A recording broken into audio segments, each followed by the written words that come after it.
तो गाइस कैसे हो? जानता हूँ वीडियो काफी लेट हुई है, मेरा शेड्यूल काफी टाइट था। तो कुछ दिन पहले डीमन स्लेयर का लेटेस्ट एपिसोड एयर हुआ और क्या ही था वो एपिसोड। लेकिन उससे पहले बात करेंगे उसके प्रीवियस एपिसोड की। जहाँ तुम सबको लगता है एपिसोड एंड हो गया था, वहाँ एपिसोड एंड नहीं हुआ। आउटरो के बाद हमें एक अप्रोक्सीमेटली 3 मिनट का पोस्ट क्रेडिट सीन दिखाया जाता है, जो कि सोली डेडिकेटेड था मुजान जैक्सन के ऊपर। हाँ, हमारा मुजान उबायाशी की पैलेस को इन्फिल्ट्रेट कर देता है और उसके पूरे इन्फिल्ट्रेशन वॉक को स्लो मोशन में हमें दिखाया जाता है, जो कि देखने में काफी बढ़िया लगता है, जैसे कि वो मून वॉक कर रहा है और चारों ओर से मिस्ट घूम रही है। लेकिन अगर तुम ज्यादा सोचने जाओगे तो ये इंडियन टीवी शोज की याद नहीं दिला रहा। लेकिन ये जैसा भी हो, इसके साथ हमें जो म्यूजिक प्रोवाइड की गई थी वो काफी कड़क किसी जापानीज फोकलोर की याद दिला रहा है। और अब आता है लेटेस्ट एपिसोड के ऊपर। इसके स्टार्टिंग में भी मुजान चले ही जा रहा है, लेकिन वो जैसे ही मास्टर कगाया से मिलता है, उन दोनों के बीच बात होती है लगभग 15 मिनट्स के लिए।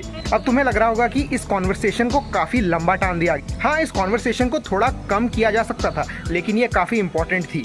लेकिन माइंड ब्लोइंग चीज हमें अब देखने को मिलती है। उबायाशी की पैलेस में ब्लास्ट जो कि काफी वेल एनिमेटेड था, और अगर तुम ध्यान दोगे तो तुम्हें पता चलेगा कि ये 3D CG plus 2D animation था।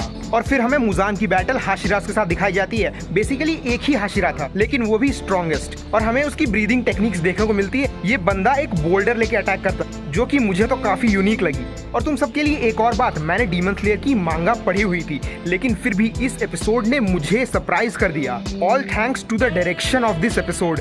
भाई क्या डायरेक्शन किया तुम लोगों ने। एपिसोड के मेजर इवेंट को स्लोली हाइप दी, फिर तो तुम लोगों ने बॉम्ब ही ब्लास्ट कर दी। भाई मुझे तो मजा ही आ गया। और मैं एक स्टेटमेंट देना चाहूंगा, डीमन स्लेयर के एंड तक it will be one of the few animes which can be recognized as perfect. भले ही तुम इस सीरीज को कितना भी हेट दे दो, it is one of the few series that hyped the Indian anime community. और इसके इन्फिनिटी कासल आर्क के ऊपर कहा जा रहा है कि मूवीज आएंगी जो कि थिएटर्स में लगेंगी, और इस सीन को थिएटर में एंजॉय करने का मजा ही कुछ और। तो कमेंट सेक्शन में बताओ, क्या तुम थिएटर जाओगे? मैं तो जा रहा हूँ। खैर जाते जाते सब्सक्राइब कर देना।